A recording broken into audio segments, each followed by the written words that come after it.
Benar-benar Pak.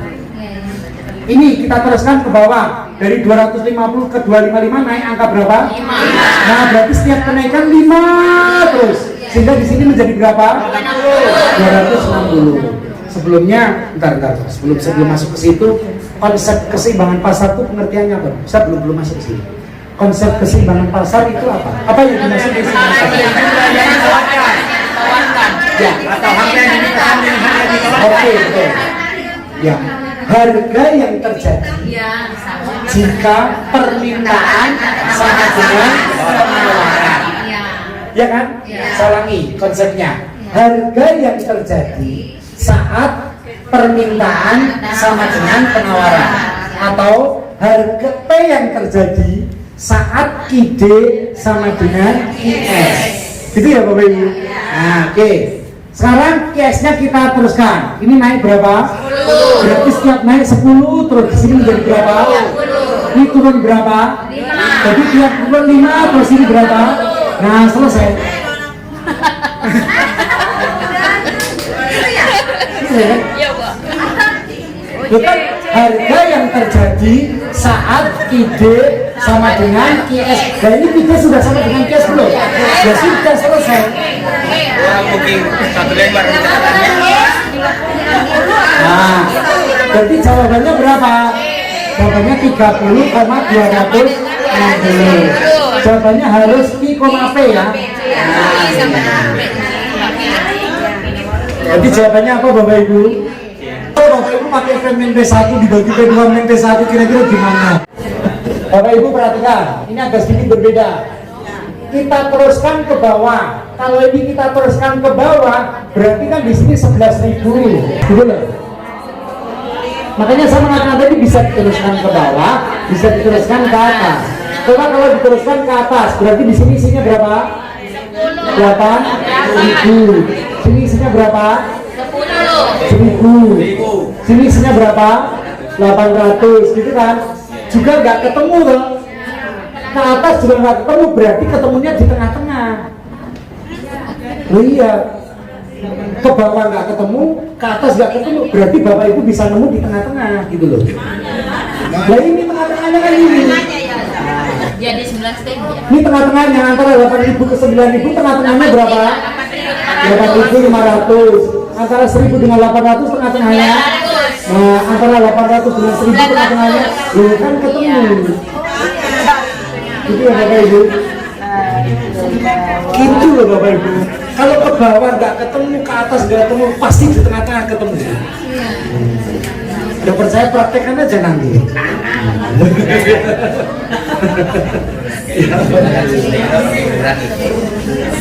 Berarti jawabannya berapa? 900,8.500. Enggak sulit kan banget ya. Jadi gimana dulu? Tidak tahu sekarang. Tidak tahu sekarang. Lupa. 19. Kalau harganya yang diturunkan, Harga turunkan. hasilnya minus harganya. Iya. Jadi nggak mungkin. Kalau dinaikkan, jumlah permintaannya minus, ya kan? Ya, berarti betul. nggak mungkin. Dinaikkan nggak mungkin, dibawahkan nggak mungkin, berarti ketemunya di tengah-tengah gitu loh. Ya. Nah di tengah-tengah gimana?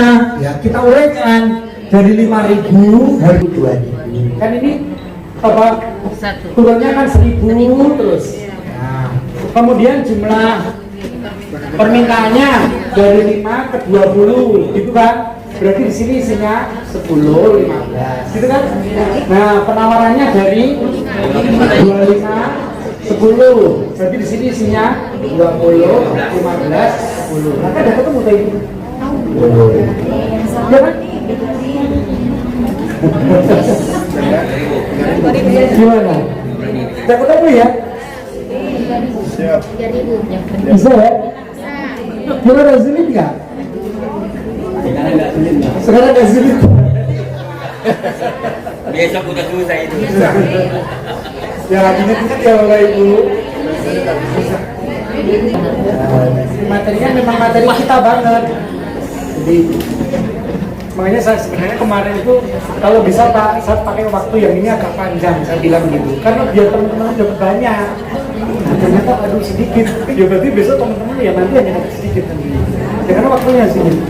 Ya. Oh, Ibu, terakhir kemarin saya kan ngisi di Bandung, teman-teman Bandung, Kota Bandung. Efektif jam 9 karena ada acara pembukaan dari kabinet. P-nya 5, jumlah barang yang ditawarkan 6 unit. Pada saat harganya 7, jumlah yang ditawarkan 10 unit. Pertanyaannya apa? Keseimbangan pasar atau harga keseimbangan? Itu ya pertanyaannya ya. Oke, Bapak Ibu perhatikan. Ya. Coba soal ini, fungsi permintaannya sudah diketahui, tapi fungsi penawarannya belum diketahui, ya kan? Berarti logikanya kita harus mencari apa? Fungsi penawaran. Pakai rumus apa? P dikurang P1 dibagi P2 dikurang P1 gitu ya? Lama lagi ya? Nah, ada cara lain Bapak Ibu. Kalau model soalnya seperti ini, yang sudah diketahui kan data harga dan data ya dicari. Bagaimana caranya mencari? Dimasukkan data harganya kan sudah ketemu 5 dimasukkan ke sini kan ketemu ide. Nah, coba kalau dimasukkan ke sini hasilnya berapa? 5. Hasilnya berapa? 6, selesai. Iya.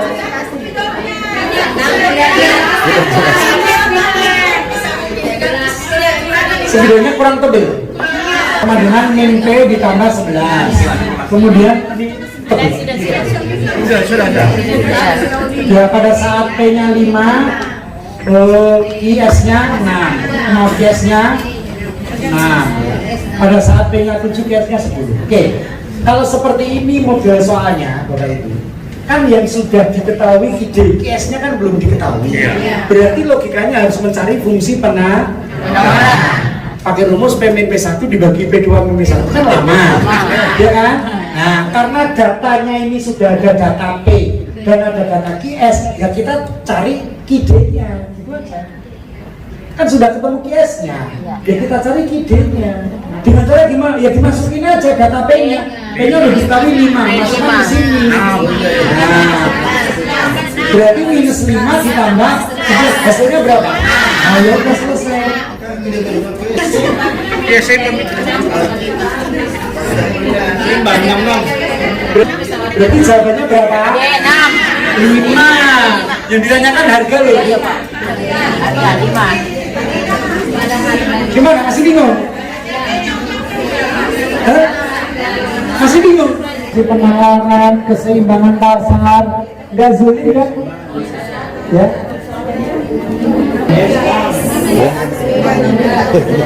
Harus. Saya Bapak Ibu. Ada pertanyaan silakan.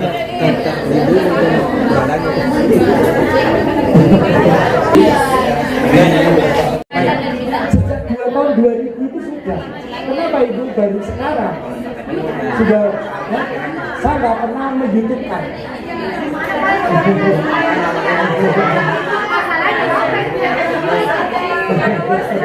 Saya belum pernah menghitungkan atau misalnya IG saya belum pernah, atau mungkin TikTok saya belum pernah.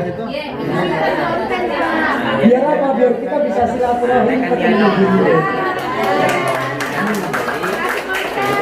Makanya saya kemarin kan sebenarnya kemarin juga ada yang minta Bujur Ibowo Jati, mintanya dari saya nggak mau. Saya nggak mau. Semenjak pandemi selesai, saya nggak mau. Jadi sejak tahun 2020 ada komunikasi.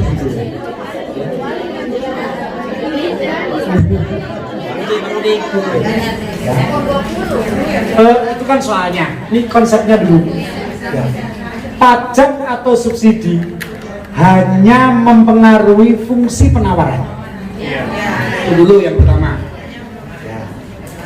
Hanya mempengaruhi fungsi penawaran. Berarti fungsi permintaan selalu tetap. Ya, itu yang pertama. Konsepnya itu. Ya, hanya mempengaruhi fungsi penawaran. Kedua, ya. Kedua. Oh, sudah 3:30 ya. Apa Pak? Setelah asik nggak apa-apa. Dari dulu ini. Oke ya.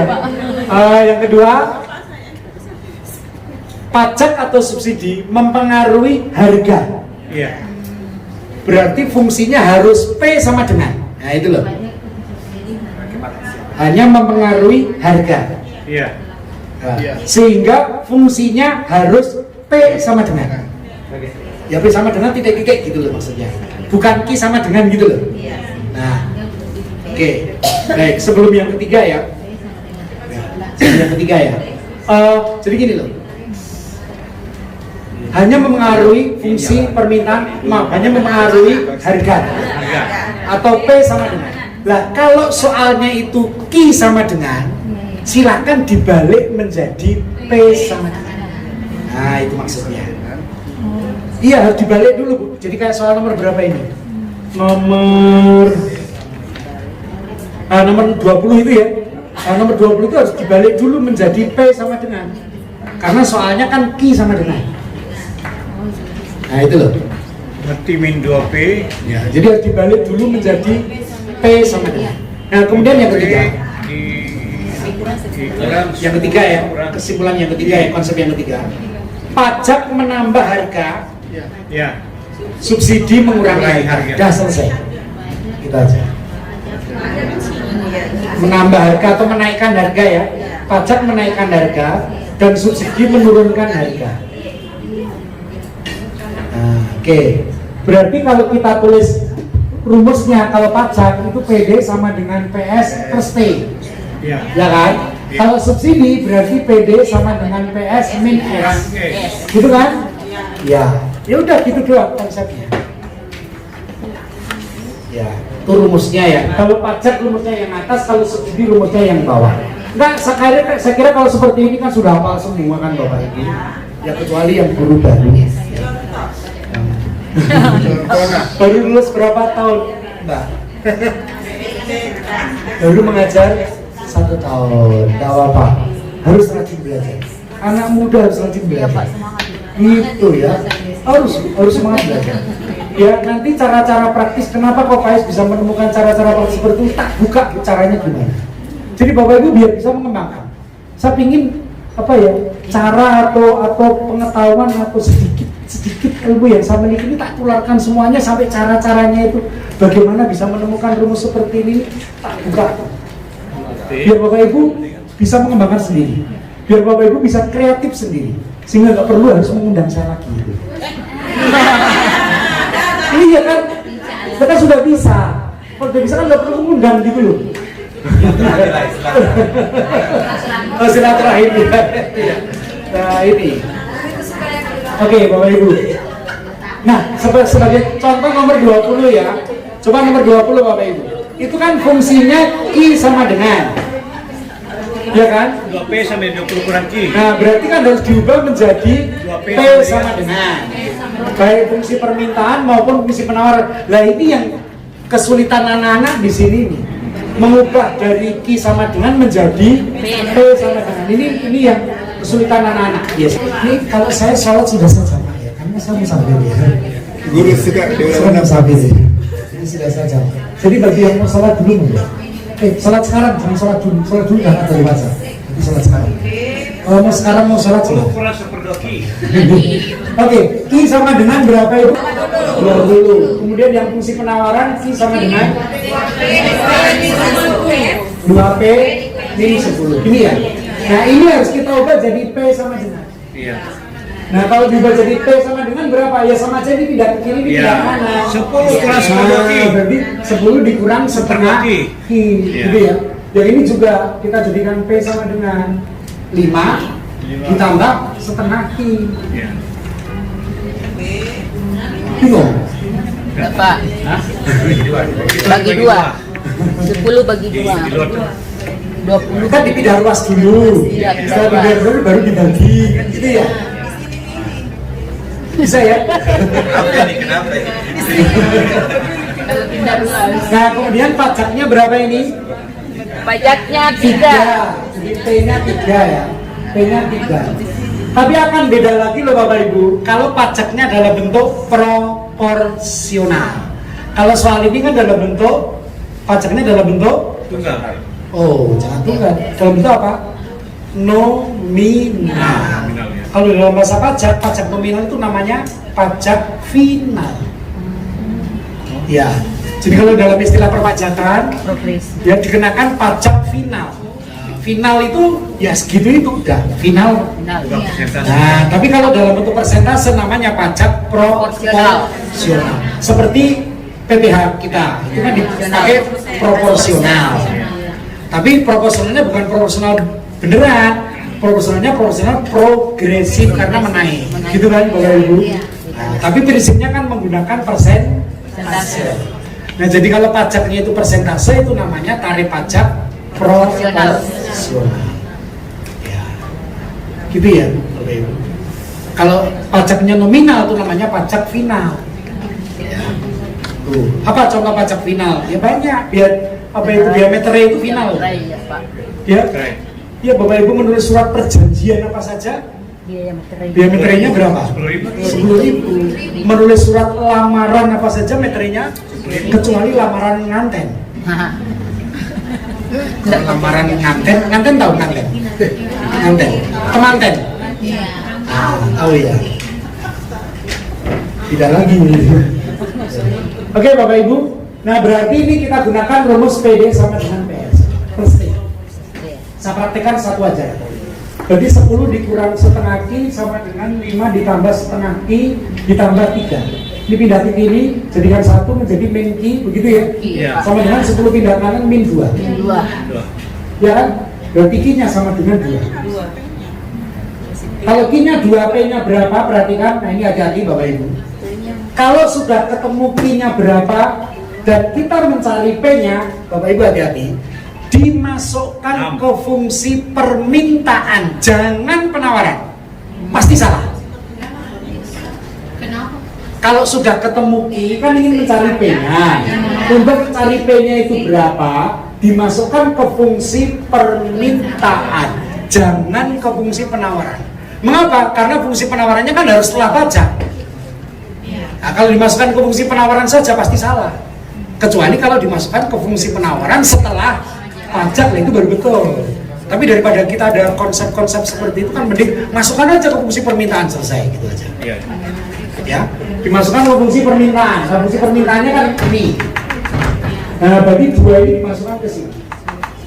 Nah, berarti 10 dikurangi Dengan 1, 1. 9. Gitu ya. Nah, sehingga jawabannya 2,9. Gitu Bapak Ibu. Bisa dipahami ya? Dan yang subsidi dikurangi gitu aja. Bapak Ibu guru sudah guru loh. Sudah 50 dibagi Q-nya berapa?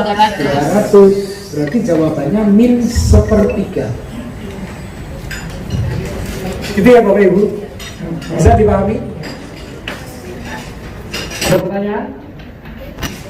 Kayaknya suruh pelan-pelan, ya udah sekarang saya pelan-pelan. Contoh yang ketiga itu contoh yang paling sulit dan itu paling sering keluar. Iya, kalau soal-soal Olimpiade itu kalau yang paling sulit itu yang biasanya paling sering keluar.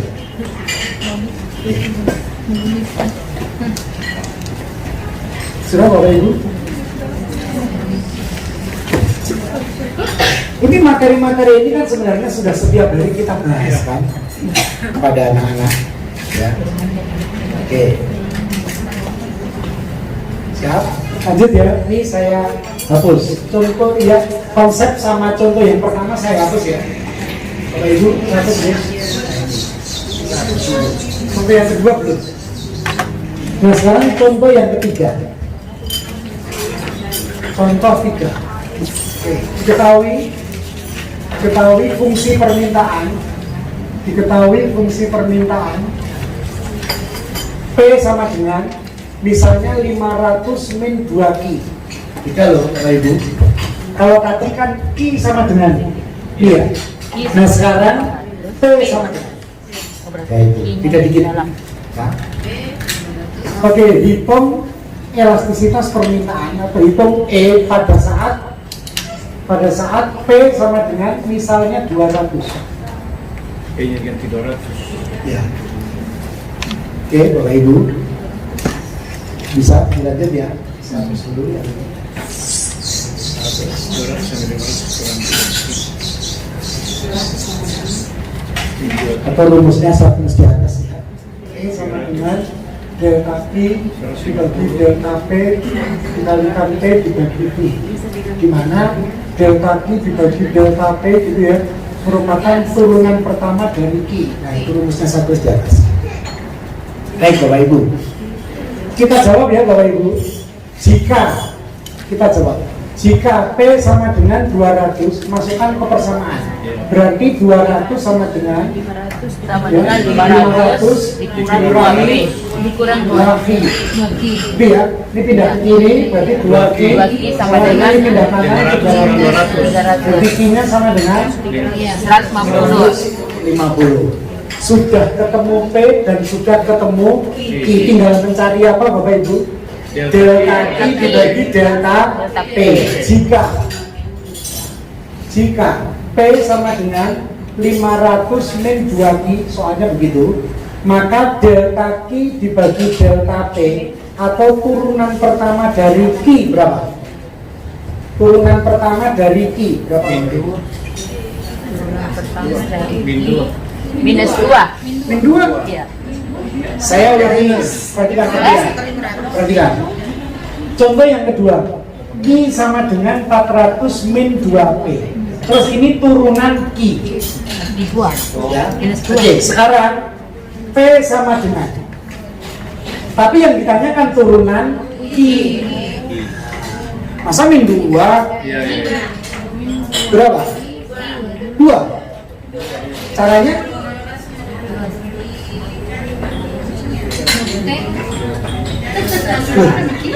Kok jadi bingung? Ini masih sederhana loh Bapak Ibu. 250. Turunannya ini. Turunannya loh. Nol.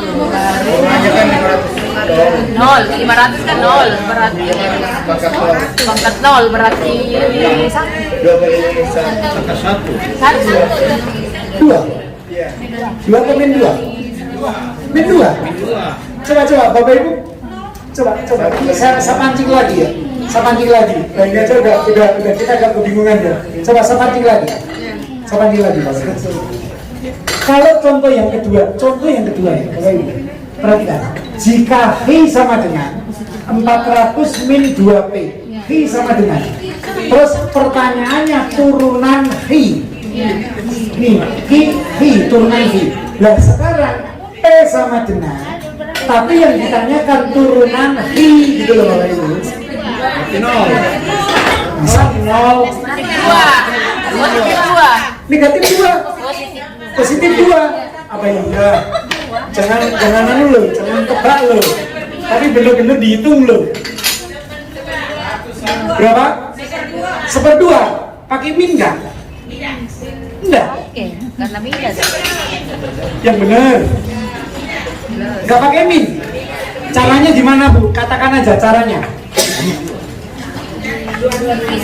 Caranya jadi dibalik dulu, dijadikan I sama dengan begitu. Iya, bener.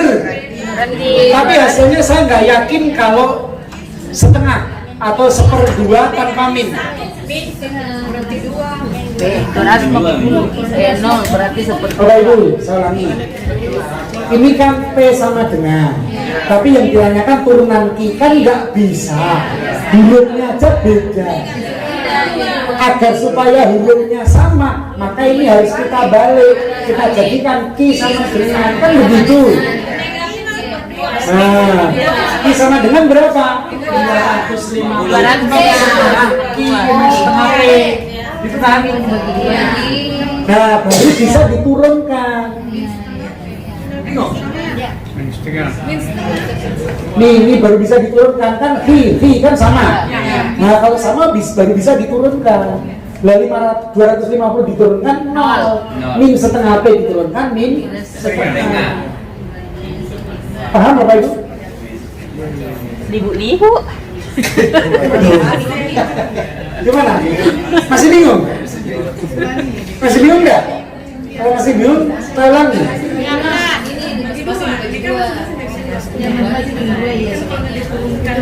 Kalau saya ulangi berarti Bapak Ibu harus ngerti bagaimana membalik Fungsi ini menjadi fungsi Ki sama dengan. Gitu loh. Kebiasaan. Ya. Oke, Bapak Ibu. Masih bingung membalik menjadi Ki sama dengan? Gini caranya. Saya praktekkan ya biar benar-benar Bapak Ibu itu paham betul gitu. Caranya membalik Bapak Ibu. Saya urutkan dulu, Saya tidak langsung ya. Kenapa Bapak Ibu langsung ya? Karena sudah sering, jadi cepat gitu. Ya. Ini caranya, ini pindah ruas kiri, kan menjadi 2Ki sama dengan 500, gitu ya. Ini pindah ke kanan P-nya ini, dikurang P. Nah, untuk menjadikan Ki sama dengan kan harus dibagi 2. Nah, berarti Ki sama dengan 250 dikurang. Nah, gitu kan. Baru bisa diturunkan. Gitu Bapak Ibu. Bisa dipahami? Yakin ya? Nah, oke. 250 diturunkan 0. Min setengah P diturunkan min Setengah. Sudah bisa paham Bapak Ibu? Iya. Oke. Saya ulangi Bapak Ibu. Saya ulangi. Nah ini penting banget masalahnya. Fungsinya kan P sama dengan 500 min 2Ki. Agar supaya bisa turunan Ki, maka harus dibalik menjadi Ki sama dengan. Gitu ya Bapak Ibu? Ya. Itu kalau fungsinya linier. Kalau fungsinya saya misalnya P sama dengan Ki kuadrat ditambah 2Ki ditambah 10, maka turunan Ki-nya Ki tambah 2. pertanyaannya Bapak Ibu. Oh, Sebentar, pertanyaannya. Bisa nggak ini diubah fungsinya menjadi Ki sama dengan? Terus terang saya menjawab, tidak bisa. Berarti nggak bisa diturunkan. Gitu kan? Berarti nggak bisa diturunkan. 2Ki tambah 2. Nah, gitu loh. 2Ki tambah 2 itu kan kalau turunan P. Turunannya P, ya. Iya. Yang ditanyakan kan turunan Ki. Ya. Karena rumus elastisitas itu turunan Ki, bukan turunan P, gitu loh, Pak. Ya. Nah, maka pertanyaan saya tadi, bisakah fungsi ini dijadikan Ki sama dengan? Nggak bisa. Berarti logikanya tidak bisa dikerjakan. Padahal harus dikerjakan. Berarti ada cara yang lain. Itu loh Bapak Ibu. Oke, perhatikan lagi ya. Bapak Ibu, cara ini benar, tidak salah cara ini. Cara ini loh, yang Bapak Ibu tadi. Ini benar, tapi begitu soalnya kuadrat seperti ini, kesulitan. Nah, karena kesulitan, maka jangan pakai cara ini. Walaupun cara ini betul, tapi jangan pakai cara ini. Nah, terus pakai cara yang mana? Perhatikan Bapak Ibu. Caranya, P-nya diturunkan dulu Bapak Ibu. 500 diturunkan 0. Min 2Ki diturunkan min 2. Gitu kan? Nah, turunan Bapak Ibu itu mesti delta dibagi delta. Saya ulangi. Turunan itu mesti delta dibagi delta. Kalau rumus ini tadi, turunan Ki adalah delta Ki dibagi delta P. Berarti kalau turunan P itu adalah delta P dibagi delta Ki. Gitu loh Bapak Ibu. Padahal rumus elastisitas delta Ki dibagi delta P. Berarti kan ini dibalik. Karena ini dibalik, maka min 2-nya juga harus dibalik. Min 2 dibalik menjadi min setengah. Gitu loh Bapak Ibu. Bukan min 2 dibalik, ya min 2 dibalik menjadi begini. Namanya membalik tulisan. Gitu ya Bapak Ibu ya. Min 2 dibagi 1 itu nilainya sama nggak? Min 2 dengan min 2 dibagi 1 nilainya sama nggak? Sama nggak? Sama. Nah kalau dibalik menjadi min setengah. Gitu ya Bapak Ibu. Nah dengan demikian ini bisa kita kerjakan. P-nya diturunkan dulu 2Ki plus 2. Nah kalau turunan Ki ya tinggal dibalik. Ini kan dibagi 1 kan nilainya sama. Nah dibalik menjadi 1/2. Nah akhirnya jadi bisa. Tambah 2. Bisa dipahami Bapak Ibu? Bisa dipahami ya? Bisa Kayak paling punya cerdas lagi semua. ini. rasanya terus kayak kuliah lagi Iya, jadi. Pak. Apa-apa, Pak. Bisa dipahami Bapak Ibu? Gitu ya. Jadi menjadi seper gitu loh. Ya. Ada yang nggak paham? Saya ulangi ya, nggak paham. Karena kata-katanya suruh pelan-pelan. Ya udah saya terus jadi pelan-pelan. Ya udah kita ulangi lagi. Loh itu loh. Jadi bagiannya mendapatkan suami atau istri guru itu gitu. Gimana? Oh diulangi lagi. Gimana? Diulangi lagi ya. Gitu ya. Paham, kasih pelajaran Paham ya Bapak Ibu ya? Oke, saya kira udah paham, udah sarjana semua Bapak Ibu ya. Bapak Ibu mohon maaf, saya itu sampai saat ini itu 3 S2, saya masih S1. Makanya kalau tadi itu dikatakan MPD itu sebenarnya salah. Karena sampai sekarang sama saya S1. Turunan Q-nya tidak ketemu, maka kita bisa hitung elastisitasnya. Berarti E sama dengan berapa? Rumusnya delta Q dibagi delta P, berarti min setengah dikalikan P dibagi Q, P-nya berapa tadi? 200 dibagi Q-nya berapa? 150. 150. Nah, sehingga sama dengan E sama dengan min 2/3. Itu Bapak Ibu? Kan min 2/3. Kan 200/300. Jadi min 2/3. Gitu ya Bapak Ibu? Siapa yang tidak bertanya? Biasanya kan pertanyaannya kan siapa yang bertanya. Ini kan siapa yang tidak bertanya. Ini. Kalau dulu zaman RSBI kan any question gitu ya. Any question. There is no problem because I don't know what the question is. Gitu ya. Jadi tidak ada masalah karena saya tidak ngerti apa yang menjadi kan gitu kan. Jadi there is no problem because I don't know what the question is gitu loh ya. Jadi nggak ngerti apa yang mau ditanyain gitu loh ya. Nah, kita analisa Bapak Ibu berdasarkan contoh 3 ini berapa langkah kita mengerjakan. Coba. 1, Pertama, ini P-nya dimasukin 3. dulu ketemu Q. Ya. Pertama. Kedua, P-nya diturunkan, kemudian dibalik menjadi turunan Q. Setelah itu dimasukkan rumus elastisitas paling tidak 3-4 langkah. Ya kan Bapak Ibu? Nah, sekarang saya berikan Bapak Ibu cukup 1 langkah tanpa harus membuat turunan. Ya. Ini kan susah kan turunan itu. Nah, saya berikan rumus tanpa harus membuat turunan dan cepat sekali, tidak perlu pakai coret-coretan, bisa.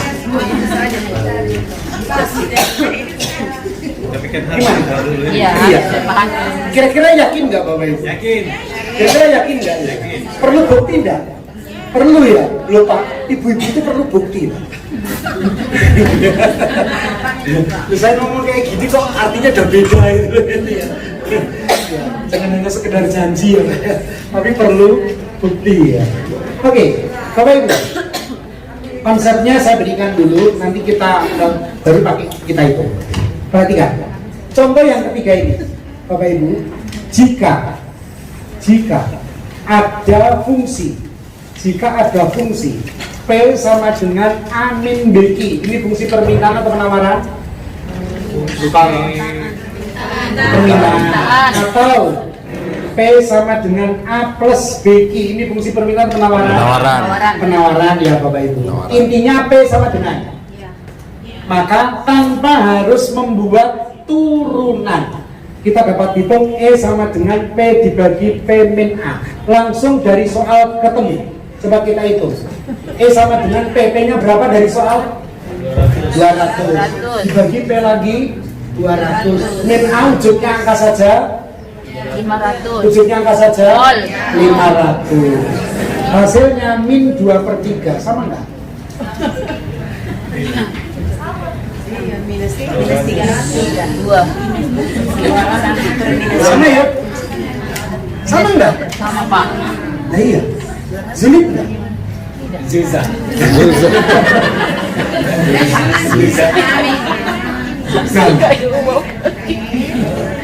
Bapak Ibu, Ternyata rumus seperti itu Bapak Ibu cari di buku mana saja, nggak ada kecuali buku yang nulis saya. Iya Pak, ada di situ Pak. Ya. Kecuali buku yang nulis saya.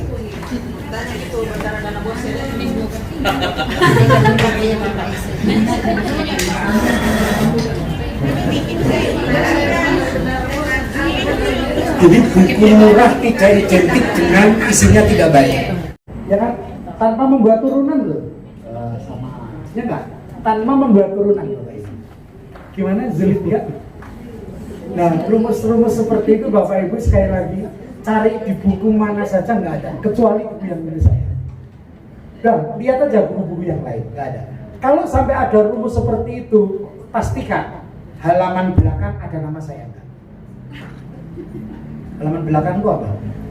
Daftar. Pasti mencantumkan nama saya. Nggak mungkin enggak. Lihat aja itu, kalau misalnya ada buku lain, penulis lain mencantumkan rumus-rumus seperti itu. Lihat belakang, nama saya ada. Nanti sumber. Iya, itu sebagai apa ya, tanggung jawab ilmiah itu, kalau dia menjiplak dari yang lain harus dituliskan Nama. referensinya. Itu maksudnya. Pak, kok bisa toh Pak menemukan rumus-rumus seperti ini? Gampang Bapak Ibu. Sebenarnya gampang. Gimana? Mau dibuka caranya? Caranya mau dibuka? Gampang sekali. Baik. Ya. Oke, biar lebih jelas coba pakai ini ya, slide. Bisa ya? Gimana? Zulid gak Bapak Ibu? Ya. Silakan, siapa yang tidak bertanya? Ya. Oke, masih berkaitan dengan surplus konsumen produsen, masih ada satu nomor soal lagi. Nomor berikutnya berapa Ibu? Nomor 3. Harganya menjadi berapa Bapak Ibu? 7. Jumlah barangnya menjadi berapa? Nah, dengan demikian surplus konsumennya bagaimana? Naik atau turun? Dengan adanya pajak. Dengan pajak harganya naik atau turun? Harganya naik. Kalau harga naik berarti surplus konsumennya turun. Iya, gitu Pak. Kan harga naik, konsumen rugi, maka surplus konsumennya turun. Nah, sekarang berapa penurunannya? Baru kita hitung, Bapak Ibu. Coba, kalau dari soal itu berarti surplus atas ke bawah. Yang atas tadi berapa itu angkanya? 10, Pak. 10. Nah, terus di harga keseimbangannya berapa? 6. Berarti 10 dikurangi 6. Gitu kan? Ingat nggak rumus yang tadi, Bapak Ibu? Nah, berarti SK-nya berapa di sini? 20 kali 4, 80. Satuannya juta. Nah, setelah pajak SK-nya berapa? Berarti setengah kali alas. Alasnya berapa itu? Setelah pajak Q-nya menjadi berapa tadi? 30. Nah, berarti setengah kali 30. Dikalikan A min P. A-nya berapa tadi? 10 kok. P-nya menjadi berapa? Setelah pajak? 7. Berarti 10 dikurangi 7. Gitu ya Bapak Ibu. Nah, sehingga SK-nya sama dengan berapa? 15 kali 3, 40 juta. Nah, sehingga surplus konsumen mengalami penurunan dari 80 juta menjadi 45 juta. Jawaban apa Bapak Ibu? Gampang kan? Bisa ya? Dan nomor 28 itu tugas mandiri. Itu lebih ya. Baik Bapak Ibu, masih berkaitan dengan permintaan penawaran Bapak Ibu. Nomor 31. Pertinyi ini besarnya deadweight loss. Nah, sekarang apa toh yang dimaksud dengan deadweight loss? Oke. Ini deadweight loss. Apa ini? Kerugian akibat adanya kebijakan. Deadweight loss, kerugian secara keseluruhan net loss dalam kesejahteraan ekonomi masyarakat yang disebabkan oleh distorsi tertentu. Artinya apa? Itu ada campur tangan dari pemerintah. Misalnya di sini intervensi tertentu oleh pemerintah, ya, intervensi tertentu oleh pemerintah. Maaf ya. Yang dihitung berdasarkan kerugian yang dialami oleh pihak yang merugi di masyarakat, dikurangi dengan seluruh manfaat atau gains yang didapat oleh pihak yang diuntungkan dalam masyarakat. Ini biasanya dihitung dalam bentuk perubahan dalam surplus konsumen dan surplus produsen. Tadi sudah kita singgung. Ya. Oke, baik Bapak Ibu. Saya langsung aja. Yang pertama, DWL, dead weight loss, adanya pengaruh kebijakan pajak. Dengan adanya pajak Bapak Ibu, yang semula kurva permintaan adalah S menjadi S1. Yang semula S menjadi S1. Artinya harga mengalami kenaikan. Yang semula harganya setinggi P menjadi P1. Harga keseimbangan. Dead weight loss itu letaknya di mana? Yaitu yang terarsir orange. Ini yang terarsir orange. Ini dead weight loss. Yang terarsir orange di sini. Berarti Bapak Ibu sudah bisa menjawab soal nomor 31. Ya kan? Berarti dead weight loss jawabannya apa ini Bapak Ibu? Iya, NLK. Selesai kan? Gak sulit kan? Ya, cuman gitu doang loh.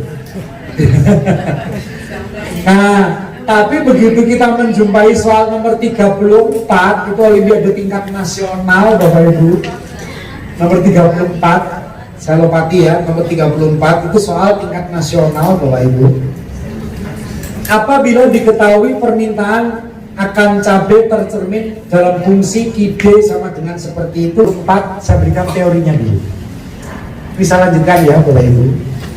Setelah pajak E1, kurva penawaran setelah pajak S1 ya. Terus harga mengalami kenaikan dari P ke P1 karena adanya pengaruh pajak. Surplus konsumen, nah ini Bapak Ibu, sebelum pajak bisa dibaca itu P, E, P4. Setelah pajak P1, E1, P4. Berarti dengan adanya pajak surplus konsumen mengalami penurunan. Gitu ya Bapak Ibu. Yang semula P, E, P4 menjadi P1, E1, P1, E1, P4. Nah itu. Berarti surplus konsumen mengalami penurunan. Lanjut, surplus produsen. Surplus produsen sebelum pajak PEP3 ke bawah ini. PEP3. Ya. Setelah adanya pajak menjadi P2A P3 juga menurun. Jadi setelah adanya pajak surplus produsen pun juga menurun. Ya. Nah penurunannya karena adanya pajak. Lah berapa pajak yang diterima pemerintah? Nah di sini pajak yang diterima pemerintah itu segi 4 atau kotak P1, P2, A, E1.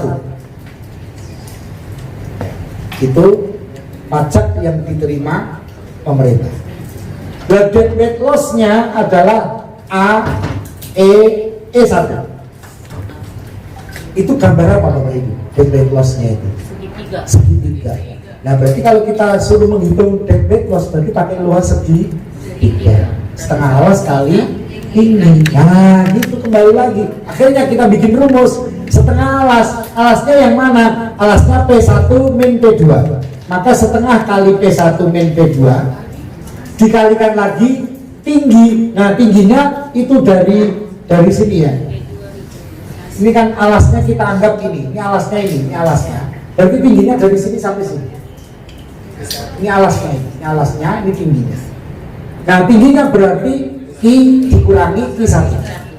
Berarti logikanya Bapak Ibu, untuk bisa menghitung dead weight loss, apakah itu pengaruh pajak, apakah itu pengaruh kebijakan pemerintah ceiling price atau floor price Bapak Ibu, kita harus menemukan titik-titik I1, P1, P2. Kita harus menemukan titik-titik ini. Kalau kita udah ketemu angka di titik-titik ini, maka kita akan bisa menjawab. Selama kita belum ketemu titik-titik itu, tidak akan mungkin bisa menjawab. Ya sebagai contoh nomor 34 itu. Kalau kita belum ketemu titik-titik seperti itu, kita bisa jawab. Ya. Itu ya bisa dipahami ya. Itu yang pertama, pengaruh kebijakan pajak. Yang kedua, dead weight loss. Ini ya, dead weight loss pengaruh kebijakan pemerintah di bidang harga. Pertama, kebijakan harga maksimum. Nah ini. kebijakan harga maksimum, harganya berada di bawah harga pasar, yaitu P2 ini, ya kan? Ini harganya di bawah harga pasar. Oke Bapak Ibu, sehingga harganya makin murah. Nah maka di sini keterangannya harga mengalami penurunan, ya, dari P menjadi P2. Ini harga keseimbangannya kan semula P ini menjadi P2, jadi turun. Kedua, surplus konsumen sebelum adanya ceiling price, ya, yaitu PEP4. Setelah adanya ceiling price, surplus konsumennya menjadi P2A E1 P4. Gambar apa itu Bapak Ibu? Coba P2A E1 P4, surplus konsumennya menjadi itu. Gambar apa Bapak Ibu? Oh bukan, maksud kayak gini segitiga dari P2 ya, P2A E1 P4. Gambar apa? Segi 4 dan segitiga jadi satu. Namanya apa? Trapesium. Nah gitu ya, jadi segitiga dan segi 4 jadi satu, itu namanya trapesium Bapak Ibu. Ya, oke. Berarti lebih besar karena harganya turun sehingga surplus konsumennya lebih banyak. Nah, terus surplus produsennya turun, yang semula P3 dengan adanya kebijakan harga maksimum oleh pemerintah turun menjadi P2A P3. Debt loss-nya sama dengan yang tadi, yang di segitiga oranye itu, segitiga oranye sama Bapak Ibu. Bisa dipahami? Jadi debt loss apakah itu pengaruh pajak, apakah itu pengaruh kebijakan oleh pemerintah, sama. Ya Bapak Ibu, sama.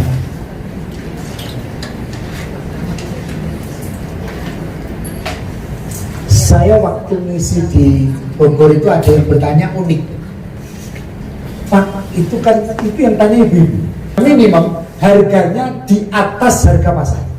Apa yang terjadi? Harganya naik. Semula P menjadi P1. Surplus konsumennya semula P4 menjadi P1 E1 P4. Jadi surplus konsumennya turun. Ya Bapak Ibu. Surplus produsennya kebalik. Semula surplus produsennya apa? P3 menjadi P1 E1 A P3. Berarti surplus produsennya mengalami kenaikan. Melihat gambarnya menjadi gambar apa? Surplus produsen kayak tadi, trapesium. Itu ya Bapak Ibu. Bapak Ibu itu bisa tidak menggunakan rumus trapesium, bisa menghitung luas atau menghitung seperti itu. Apa? Tapi hitungnya harus 2 kali, luas segitiga sama luas segi 4. Luas segi 4 kan panjang kali lebar. Jadi ditambah luas segitiga setengah alas kali tinggi, sama hasilnya. Dengan pakai langsung rumus trapesium. Kalau rumus trapesium gimana? Atas tambah bawah dikalikan tinggi dibagi 2. Gak apa ya?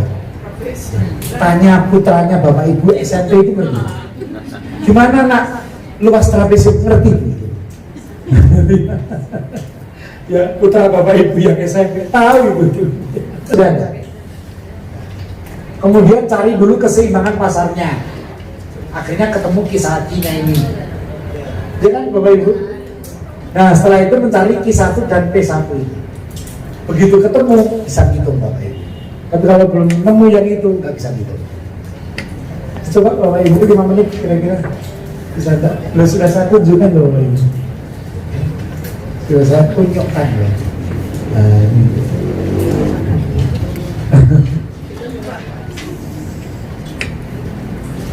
Ini benar-benar ini soal liga di tingkat nasional Bapak Ibu. Sulit ya Pak ya. Ya itu kalau sudah tingkat nasional ya kayak gitu Pak.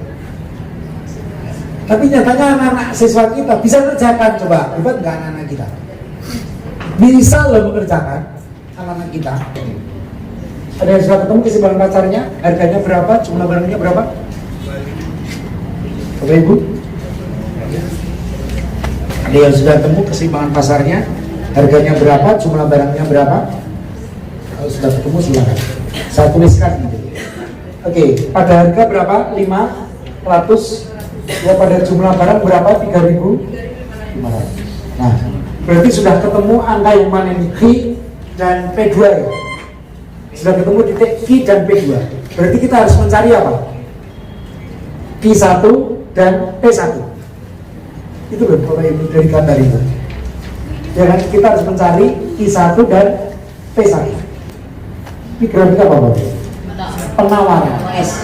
Berarti P-nya sudah ketemu pada posisi 275. Lagi-nya berapa? Ini tinggal turunkan. Nah, Q-nya di sini berapa ini? Artinya kita masukkan 275 ke fungsi penawaran. Maka akan ketemu Q. Nah, gitu ya. Bisa dipahami Bapak Ibu?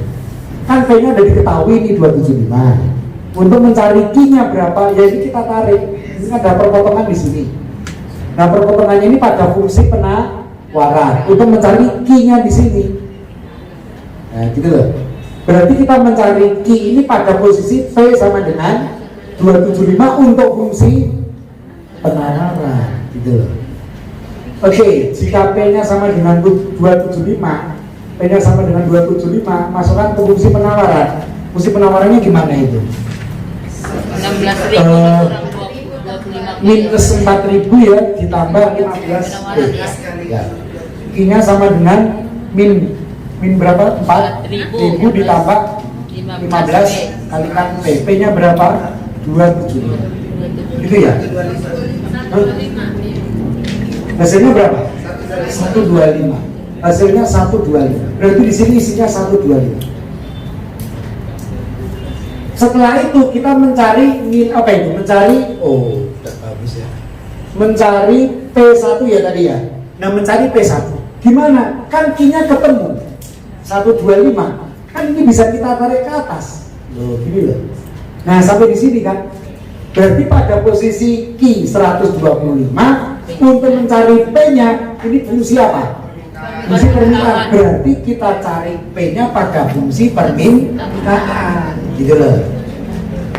Oke, bisa dipahami ya. Jika Q sama dengan 125, P-nya berapa? Masukkan ke fungsi permintaan. Gimana tadi fungsi permintaannya? 16.000. Nah, berarti di sini 125 sama dengan 16.000 dikurang 25 P.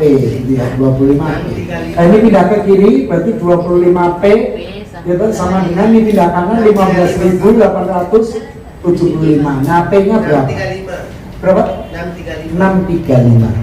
Nah, berarti di sini 635. Nah, dengan demikian debt rate loss-nya dapat kita hitung, tak tulis di sini DBR-nya setengah alas. Nah, alasnya kan ini dikurangi ini, ya enggak? Berarti setengah kali 635 minus 275 dikalikan tinggi. Nah, tingginya kan dari sini sampai sini ini tingginya. Berarti 3.500 gitu ya. Dikurangi 125. Gitu ya. Oke, 607.500. Ada nggak jawabannya? Gitu ya, Bapak Ibu. Bisa? 10 dikalikan tinggi. Tingginya dari angka berapa? 2 ke 1. Berarti 2 dikurangi 1. Itu koma. 2 dikurangi 1. Berarti dikalikan 2 min 1. Berarti berapa ini? 30 ya? 30 kan? Kan setengah kali 60 kan 30 kali 1 ya. Kemudian setelah adanya price ceiling ya, SK-nya menjadi yang mana? Bapak Ibu, SK-nya kan menjadi trapesium. Menjadi trapesium, yaitu dari angka 0,6 ke angka 30, naik ke angka 1,5, naik lagi miring ke angka 2. Berarti gambar trapesius. Kita hitung Bapak, bisa? Kalau nggak bisa caranya pakai 2. Luas segi 4 ditambah luas segi 3. Gitu ya. Kalau nggak bisa gitu, tapi kalau bisa langsung. Ya. Oke. Ya. Pengen langsung atau pengen yang lebih gampang aja tadi? Kalau lebih gampang 2 kali hitungnya. Ya. Jadi luas segi empatnya berarti antara angka 0,6, angka 30 ke atas angka 1,5. Gitu kan Bapak Ibu? Nah, berarti panjang kali lebar. Panjangnya kalau kita anggap ke atas ya panjangnya 1,5 dikurangi 0,6 berarti 0,9 dikali lebarnya 30. Ya toh? Berarti berapa? 27 ditambah luas segitiganya. Setengah alas, alasnya berapa? 30 dikalikan tinggi, tingginya setengah. Ya toh? Berarti 15 ditambah kan setengah alas. Setengah alas, alasnya kan 30. Berarti setengah kali 30 15 ditambah 2 dikurangi 1,5. Berapa? 3 begitu. Oh iya, kan setengah ya. Jadi setengah dikalikan 15, 7,5 ya? Iya. 7,5. Jadi tambah 7,5. Jadi sama dengan 34,5. Nah, berarti jawaban Abdul kayak itu increasing naik dari 30 menjadi 34,5. Bener ya? Nah, berarti betul. Yang A betul. Tapi apakah B salah? Kita cek dulu. Yang B apa ini? Surplus produsen turun dari 24 menjadi 6. Oke. Surplus produsen SP. Sebelum ada selling price berarti setengah alas. Alasnya 60. Gitu ya. Dikalikan tinggi. Tingginya berapa itu? Dari 1 menjadi 0,2. Jadi 1 dikurangi 0,2. 1 minus 0,2. Gitu ya. Jadi 0,8 kali 30, 24. Nah, setelah adanya selling price, SP-nya menjadi lebih kecil. Berarti setengah kali 30, ya enggak? Setengah kali 30 dikalikan lagi berapa? 0,6 dikurangi 0,2. 0,6 dikurangi 0,2. Jadi 0,4 kali 15, 6. Berarti turun dari 24 menjadi 6. Berarti B betul ya? Nah, berarti jawabannya A sama B. Iya, berarti mana jawabannya? Jawabannya A sama B, berarti jawabannya apa? E. Oh iya ada ya. Ada B. Gimana? Ada B benar. Lah Iya, iya. iya. Berarti E ya jawabannya. Jawaban ada B benar. Lah iya gitu kan. Fokus ke satu jawaban. Lah kan satu jawaban, jawabannya E ya kan. Iya. Lah kalau dead weight loss-nya Bapak Ibu, berarti setengah alasnya berapa? Coba DBL-nya kita hitung sekalian. DBL-nya setengah alasnya berapa itu? Alasnya dari 1,5 dikurangi 0,6, ya kan? 1,5 minus 0,6 dikalikan tingginya berarti dari 30 menjadi 60. Berarti 60 dikurangi 30. Nah itu. Berarti berapa ini? Setengah kali 0,9. Berarti 0,45. 0,45 kali 3, 13,5. Nah, jawabannya 13,5. Padahal di situ dead weight loss-nya berapa? 16 sama 24. Berarti salah tuh. Nah, sehingga A dan B yang betul. Sehingga jawabannya E. Gitu ya Bapak Ibu. Bisa ya? Pusing nggak? Aduh, ternyata kayak gini ya Pak soal-soalnya. Lah iya. Maka sering Bapak Ibu itu tidak bisa mengerjakan soal olimpiade. Nah, disinilah perlu kita dalami Bapak Ibu. Gimana, makin pusing atau makin gimana, makin ngantuk atau gimana Bapak Ibu? Kayaknya udah cukup deh untuk permintaan penawaran deh. Ya kita ke pasar mungkin ya, ke pasar ya. Pasar berarti berkaitan dengan grafik. Gitu ya Bapak Ibu. Berkaitan dengan grafik. Pasar persaingan sempurna, pasar persaingan tidak sempurna. Tidak sempurna ada pasar monopoli, ada pasar oligopoli, ada pasar persaingan monopolistik. Itu ya Bapak Ibu. Monopsoni itu tinjauan pembeli. Jadi monopsoni itu berarti satu pembeli menguasai. Adakah satu pembeli menguasai? Ada. Dulu zaman Pak Harto itu pada saat ada produksi cengkeh, nah waktu itu dikuasai oleh anaknya Pak Harto bahwa harga cengkeh harus sekian. Nah, udah itu monopsoni dia monopsoni itu pembeli tapi kuasa. Ya itu loh. Gimana? Itu kan Kalau satu mangga Pak dibeli satu orang, kan monopsoni Pak.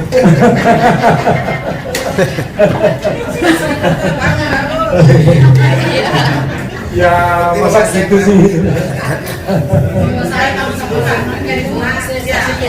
Banyak pohon Pak, tapi satu yang beli. Oke, sudah ketemu nomor 40 Bapak Ibu. Ya.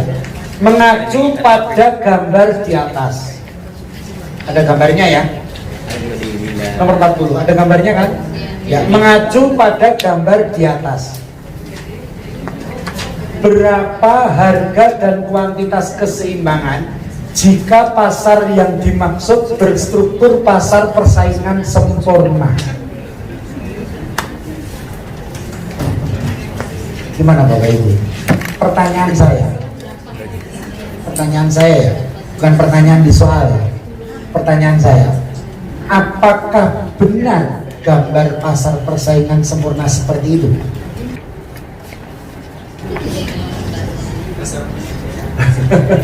Di sini kan soalnya kan menyatakan ya, berapa harga dan kuantitas jika pasar yang dimaksud berstruktur pasar persaingan sempurna. Pertanyaan saya, apakah grafik itu benar bahwa grafik itu merupakan grafik pada pasar persaingan sempurna? Oke. Nah ini Bapak Ibu, pasar dan struktur pasar. Oke Bapak Ibu. Pertama, pasar persaingan sempurna. Kita bahas ya Bapak Ibu. Pasar persaingan sempurna, pasar di mana terdapat banyak penjual, banyak pembeli untuk memperdagangkan barang yang bersifat homogen. Itu tahu semua ya Bapak Ibu ya. Sudah hafal ya? Sudah hafal. Ya. Nah ini sudah mulai ada yang ngantuk ya, biar capek. Capek ya. Oke, ciri pasar persaingan sempurna ya. Ya, ciri pasar persaingan sempurna. Pertama, jumlah penjual pembeli banyak. Barang yang diperdagangkan homogen. Terdapat kebebasan masuk keluar pasar, free entry and exit. Ya, free entry and exit. Kemudian adanya mobilitas barang, sehingga pembeli dapat membeli barang seberapapun jumlahnya. Bapak Ibu itu kalau pengen membeli surat berharga di pasar modal, berapa lot Bapak Ibu yang harus beli, layani semua itu. Tinggal apa duitnya aja berapa.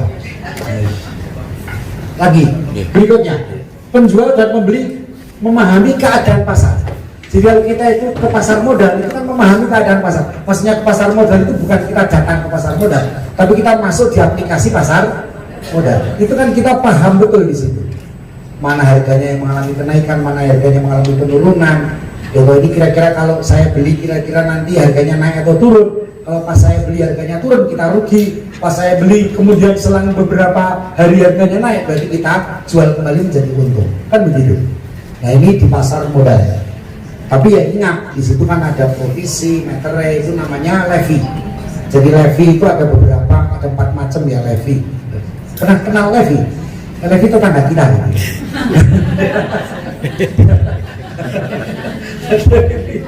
Jadi levy itu biaya-biaya, kalau dulu namanya provisi, dulu.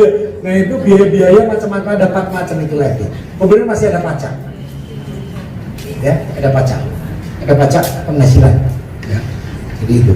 Nah nanti silakan Bapak Ibu bisa browsing ya di situ ya. Oke, lanjut ya ke ini. Produsen atau penjual dan konsumen tidak dapat menentukan harga pasar, price maker. Tetapi sebagai pengambil harga pasar atau price taker. Jadi perusahaan itu tidak bisa menentukan harga pasar. Pembeli juga tidak bisa menentukan harga pasar. Penjual juga tidak bisa menentukan harga pasar. Tapi dia sebagai pengambil harga pasar, sehingga price taker, bukan price maker. Kalau pasar monopoli, maka penjual sebagai price maker. penentu harga. Kemudian lanjut, nah ini yang G ini, lihat ini yang G ini Bapak Ibu. Kurva permintaan yang dihadapi produsen, kurva permintaan yang dihadapi produsen, garis lurus horizontal. Tadi yang sudah kita bahas. Ya, terus artinya harga cenderung stabil walaupun jumlah barang yang terjual mengalami perubahan. Sehingga kurva permintaan sama dengan kurva AR dan MR. Kalau kita gambarkan kurva permintaan pada pasar persaingan sempurna garis lurus horizontal, ini merupakan kurva permintaan yang juga merupakan kurva AR yang juga pasarnya melereng dari kiri atas ke kanan bawah. Sekarang kita baca soal, itu permintaan pasar atau hanya permintaan? Nah, berarti melereng dari kiri atas kanan bawah. Betul. Oh itu ya Pak ya? Iya. Nah sehingga kalau digambarkan seperti di bawah ini. Nah ini Bapak Ibu ya, kurva permintaan pasarnya melereng dari kiri atas kanan bawah, tapi kurva permintaan yang dihadapi perusahaan garis lurus horizontal. Bisa dipahami Bapak Ibu? Oke. Jadi soal ini benar Bapak Ibu. Nah sekarang jawabannya apa? Sudah benar soal ini. Sekarang jawabannya apa? Pertanyaannya kan berapa tingkat harga dan jumlah barang? Gitu. Loh, gampang kan Bapak Ibu, gambarnya udah jelas, angka-angkanya udah jelas. Berapa harganya Bapak Ibu? Berapa harganya? 7. Berapa jumlah barangnya? 325. Berarti jawabannya yang benar, jawabannya C. Yakin? Yakin ya? Oh diam. Kalau saya bertanya yakin ya ini mesti salah gitu ya. Gitu ya. Yakin jawabannya C. Yang yakin gitu loh. Kalau yakin ya udah gitu loh. Yakin ya? Ya sudah. Ya, berarti jawabannya bukan C. Oke Bapak Ibu, sekarang kita bahas. Saya ingin menggambarkan grafik seperti yang Bapak Ibu tadi tanyakan. Pak, grafik Pak sulit. Oke Bapak Ibu, sekarang saya ingin jelaskan bagaimana memahami sebuah grafik yang gampang Bapak Ibu. Ini merupakan grafik permintaan yang juga merupakan grafik AR yang juga merupakan grafik MR. Ya, setelah itu Bapak Ibu, kalau ini perhatian, kalau kita ingin menggambar grafik yang menunjukkan laba atau yang menunjukkan keuntungan, Bapak Ibu, saya ulangi ya. Kalau kita ingin menggambar menentukan grafik pada pasar persaingan sempurna yang menunjukkan laba, ini ya, ini cirinya Bapak Ibu. Titik terendah grafik AC berada di bawah grafik AR. Saya ulangi, titik terendah grafik AC berada di bawah grafik AR. Nah itu, saya gambarkan grafik AC. Nah ini AC. Titik terendah grafik AC, titik terendahnya kan di sini. Berada di bawah AR, AR-nya kan ini. Nah gitu, itu kalau mengingat gambar itu laba. Jadi kalau kita menjumpai grafik AC-nya itu di bawah AR, mesti laba. Kemudian grafik AC selalu dipotong oleh grafik MC pada titik minimum, betul nggak? Nah, oke, setelah itu ya MC selalu atau grafik MC selalu memotong grafik AC pada titik minimum. Nah, saya gambarkan grafik MC. Nah, ini grafik MC. Nah, grafik MC selalu memotong grafik AC minimum, selalu. Bisa dipahami? Nah, lanjut. Harga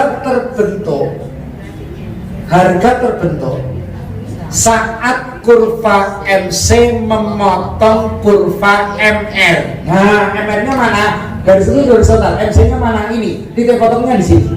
Dan disinilah harga terbentuk setinggi OP dengan jumlah barang ke bawah sebesar OQ. Nah, itu Bapak Ibu. Oke, harga setinggi OP. Nah, sekarang kita tentukan biaya produksi. Biaya produksinya di mana? Biaya produksi ditentukan oleh grafik AC. Kita tadi tahu V-nya sekian.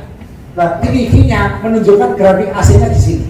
Nah, disinilah biaya produksi setinggi katakanlah OC. Setinggi OC. Nah, labanya di mana? Labanya di kotak ini. Jadi misalnya ini ada A, ini B, atau B sama A. Ini A, di sini B. Nah, biar bulat juga. Nah, labanya di mana? Ya di sini ini titik laba, kotak ini. Nah, kotak ini namanya kotak laba di sini. Nah, ini laba. Ya, Bapak Ibu. Nah, itu cara menggambar grafik pada pasar persaingan sempurna yang menunjukkan keuntungan. Bisa dipahami? Ya. Oke. Kalau masih sulit ya, saya tunjukkan ini aja. Nah, ini kan langsung bisa dipoto kan bisa selesai. Persis yang saya sampaikan tadi. Kurva permintaan sama dengan atau berhimpit dengan kurva harga P, AR, dan MR. Harga terbentuk saat MC memotong MR, yaitu setinggi OP1 dan ditarik garis ke bawah sehingga diperoleh jumlah barang sebesar OQ1. Sama dengan yang saya sampaikan tadi. Nah, itu Bapak Ibu. Penerimaan total atau TR sebesar OQ1 BP1. Ya. Biaya produksi ditunjukkan oleh grafik AC. Berarti biaya produksi setinggi P2. Maka biaya produksi sebesar OQ1 AP2. Ya. Jadi biaya produksinya segini Bapak Ibu. Biaya produksinya segini, dijual dengan harga segini. Berarti kan laba. Nah, labanya ya di kotak biru ini. Itu Bapak Ibu. Bisa ya menggambar seperti itu. Gampang ya memahaminya kan. Cuma kayak gini kok.